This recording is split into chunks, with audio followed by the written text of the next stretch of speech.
They went to Terabithia on Tuesday and again on Wednesday. The rain continued sporadically, so that by Wednesday the creek had swollen to the trunk of the crabapple tree, and they were running through ankle-deep water to make their flight into Terabithia.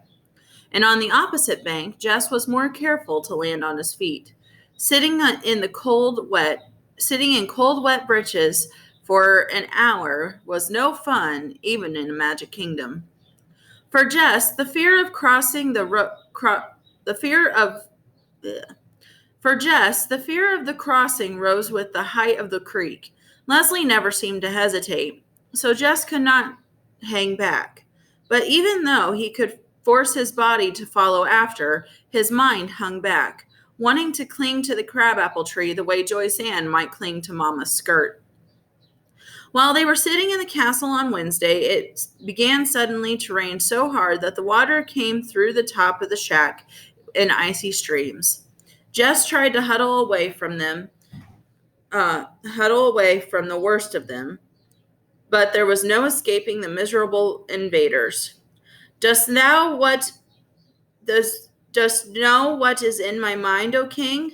Leslie dumped the contents of one coffee can on the ground and put the can under the worst leak. What? Methinks some evil being has put a curse on our beloved kingdom.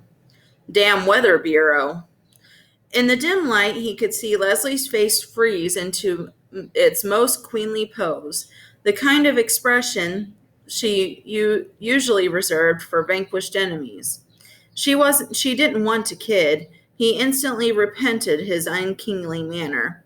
Leslie chose to ignore it. Let us go even up to into the sacred grove and inquire of the spirits what this evil might be and how we must combat it. For of a truth I perceive that this is no ordinary rain that is falling upon our kingdom. Right, Queen, Jess mumbled, and crawled out of the low entrance of the castle stronghold. Under the pines, even the rain had lost its driving power. Without the filtered light of the sun, it was almost dark, and the sound of the rain hitting the pine branches high above their heads filled the grove with a weird, tuneless music. Dread lay on Jess's stomach like a hunk of cold, undigested donut. Leslie lifted her arms and faced up toward the dark green canopy. "O spirits of the grove," she began solemnly, "we are come on behalf of our beloved kingdom, which lies even now under the spell of some evil, unknown force. Give us, we beseech thee, wisdom and to discern this evil, and power to overcome it." She nudged Jess with her elbow. He raised his arms. He felt the point of her sharp elbow again. Yes, please listen, thou spirits. She seemed satisfied. At least she didn't poke him again. She just stood there quietly as if she was listening respectfully to someone talking to her. Jess was shivering, whether from the cold or the place, he didn't know. But he was glad when she turned to leave the grove. All he could think of was dry clothes and a cup of hot coffee, and maybe just plunking down in front of the TV for a couple of hours. He was obviously not worthy to be king of Terabithia. Who ever heard of a king who was scared of tall trees and a little bit of water? He swung across the creek, almost too disgusted with himself to be afraid. Halfway across, he looked down and stuck his tongue out at the roaring below.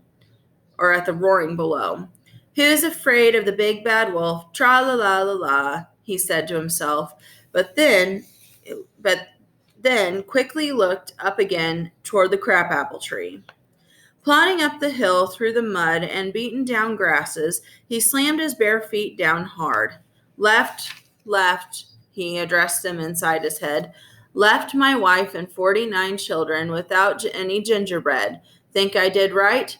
Right by my... Why don't we change our clothes and watch TV or something over at your house? He felt like hugging her. "I'll make us some coffee," he said joyfully. "Yuck," she she said, smiling, and began to run for the old Perkins place, that beautiful, graceful run of hers that neither mud nor water could defeat.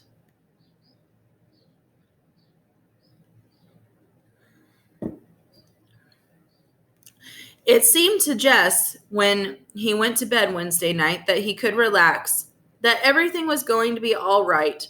But when he awoke in the middle of the night with the horrible realization that it was still raining, he would just have to tell Leslie that he wouldn't go to Terabithia. After all, she had told him that when she was working on the house with Bill, and he hadn't questioned her. It wasn't so much that he minded telling Leslie that he was afraid to go. It was that he minded being afraid. It was as though he had been made with a great piece missing. One of Mabel's puzzles with this huge gap where somebody's eye and cheek and jaw should have been. Lord, it would have been better to be born without an arm than to go through life with no guts. He hardly slept the rest of the night, listening to the horrid rain and knowing that no matter how high the creek came, Leslie would still want to cross it.